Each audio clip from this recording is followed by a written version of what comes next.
এটা দর্শক জানে আসলে। না, এটা আমি বলবো না, এটা দর্শক জানে, যদিও ভাবি আমি। তো লেটস সি দর্শক কিভাবে না এটা। ছোট পর্দার চলতি সময়ের অভিনেত্রী কেয়া পায়েল সম্প্রতি তার শারীরিক পরিবর্তন বা প্লাস্টিক সার্জারি নিয়ে সামাজিক যোগাযোগ মাধ্যমে বেশ গুঞ্জন ও সমালোচনা তৈরি হয়। নেটিজেনদের অনেকের দাবি সৌন্দর্য বাড়াতে এই অভিনেত্রী চিকিৎসকের শরণাপন্ন হয়েছেন। অবশেষে নিজের সার্জারি গুঞ্জন ও ট্রল নিয়ে মুখ খুলেছেন কেয়া পায়েল।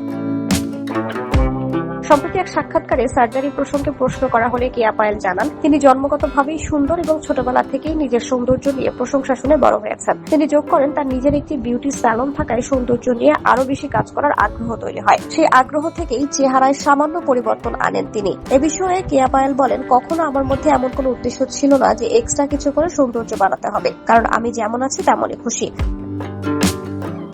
তবে টুকটাক দু একটা জিনিস একটু জাস্ট অ্যাড করেছি, আর তাতেই আমার ভক্তরা এমন ভাবে খেপে গেল যে তারা এটা কোনোভাবেই মেনে নিতে পারেনি। তাদের এই অবস্থা দেখে আমি মনে মনে বললাম, ভাই মাফ চাই, আর হবে না। বাইরের দেশের তারকারা এমন পরিবর্তন করলে সেটিকে গ্রুমিং বলা হয়, অথচ দেশের শিল্পীদের ক্ষেত্রে ট্রল করা হয় কেন? এমন প্রশ্নের জবাবে দেশের মানুষের মানসিকতা নিয়ে আক্ষেপ প্রকাশ করেন এই অভিনেত্রী। দেশের মানুষকে অতি আবেগী উল্লেখ করে তিনি বলেন, আমাদের দেশের মানুষ একটু অতি আবেগী। তারা না জেনে একজন বলা শুরু করলে অন্যরাও তাল মেলায়, তারা জানেও না কি হয়েছে। এমনকি আমার 5 বছর আগে ছবি দেখেও এমন মন্তব্য করে। এই হুজুগে মানসিকতা আমাদের পুরো জাতির মধ্যেই রয়েছে। রাস্তায় অকারণে ভিড় জমানোর উদাহরণ তিনি আরো বলেন, রাস্তায় কোনো ঘটনা ছাড়াই শুধু ভিড় থেকে মানুষ জড়ো হয়, সেখানে কি হচ্ছে তা না জেনেই মানুষ দাঁড়িয়ে যায়। এই মানসিকতা আসলে অনেকদিন ধরেই প্র্যাকটিস হচ্ছে।